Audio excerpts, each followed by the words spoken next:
Stanno per scendere in acqua per la quarta batteria.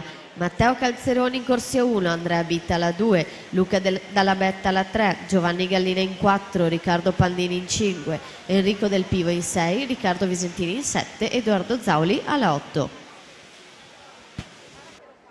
In acqua la prima delle teste di serie, record del Memorial è di Francesco Peron, 50 e 83 del 2016. In acqua abbiamo Massimo Chiarioni alla 4, Ettore Nanetti alla 5.